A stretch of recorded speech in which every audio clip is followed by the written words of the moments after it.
Aloha. Well, I had just done a video about making money with plants, and in the comments, one of the viewers from other side of the island here in North Kona had reminded me of something that is very important that I'd almost forgotten. He was looking at the marketplace here in the island, and he was spotting a certain category of plants that he couldn't find easily in local nurseries. They didn't seem to be very available. Yet, it's a valid category, and there should be more plants in that group around here. And so he had asked me about trying to raise, this particular category, which in itself is diversified. Okay, in small containers. Because apparently they've been available in large ones, but not in smaller pots. Well, I'm always in favor, after years in the nursery business, of smaller containers. I am not an advocate of planting big plants, personally, especially not here in Hawaii. If you're on lava, you're going to want to work with smaller pots. It's a lot easier to get the plants to establish. You won't need a jackhammer and a backhoe to put things in. Yeah, so smaller is good, but that wasn't the main point. The main point here is that he had sensed a category that was absent, was negative. Now, these are really important observations when it comes to trying to make money with plants. If you're in an area and you look around and you can find by your research, whatever that is, that there is something valid and valuable that is absent in the local trade, yeah, it's a good spot to be. That's niche when you find that place. It's like if you're in an area and people have water gardens, but there's very few water plants around. It's a business. When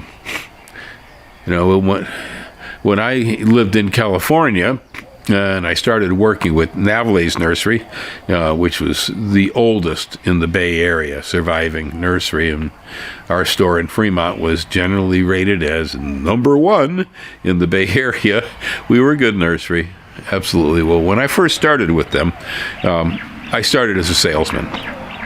Yeah, it was only later that I moved up and began to run the business, but I started as a salesman, and it was easy to note that people would come into the store and they would ask me for things. Well, I couldn't find them. Even though I was doing plant ordering and I had lists from all the growers that we did business with, the plants they were looking for really could not be found. Most of it, I'd say, was ethnobotanical type stuff. You have certain ethnicities of people around the Bay Area, whether they be Filipinos or East Indians, or people that have come in from other places, Taiwanese. They tend to control the market a lot because what they ask for is usually not the same as what most traditional nursery in the United States had been used to selling. Yeah, I'd be getting requests for sugar cane, guavas, the persimmon. Oh my goodness. Yeah, the crunchy style, non-astringent Japanese type persimmon. Oh, that business went from 25 trees a year to well over 250 and running out of stock. Once the Chinese took over Hong Kong, and the Taiwanese got scared and people started bailing out of capitalist ports in Asia and coming into the West Coast. All of a sudden, the persimmon went through the roof. But they were also asking me for lychee. People wanted long-ons. I can kind of go on like that. Okay, that there were all these different types of things that we either did not have a source for or very limited supplies. Well, at the time that I was a salesman, as I have said numerous times in the past, when you think things are getting too expensive out there, dude, it's time to raise your rates. And that's, exactly what I did. That I wasn't making enough money as a salesman in the nursery to be able to support the things I needed and wanted to do. So, best solution, come up with more money. Now, I liked the job I had, and it had promise. And obviously I was right about it, because I did move on, and eventually I began to make the money I wanted to make with that company as I ran their businesses. But early on, it wasn't enough yet. It still was a good company. I liked the guys I worked for and the type of work I was doing, so it wasn't worth switching. So I added to it. What I did was I got a nursery license in California, and I started my own nursery at home in a vacant lot next to the house. It wasn't a nursery open for the public, though. My plan had been that I would take all this stuff into the farmers markets and distribute it. You'll see a lot of people here in Hawaii that do that. We have quite a few nursery guys that distribute through the farmers markets, whether they're selling orchids or whatever it is. Now, trust me, that is a job I wouldn't wish on anyone, and I don't want to have to ever end up marketing from a farmer's market again, at least not with nursery stock. The main reasons, it's a big pain. You got to take your stuff off the field, load it in your truck carefully, take it down there, unload it from the truck, get it set up, and try to make it look decent after it's taken the trip into the market, and then put up with the people dickering with you over it and handling it and maybe breaking it half the time. Who knows what happens to the stuff as it's sitting there. And then having to load it back up and take it back home again.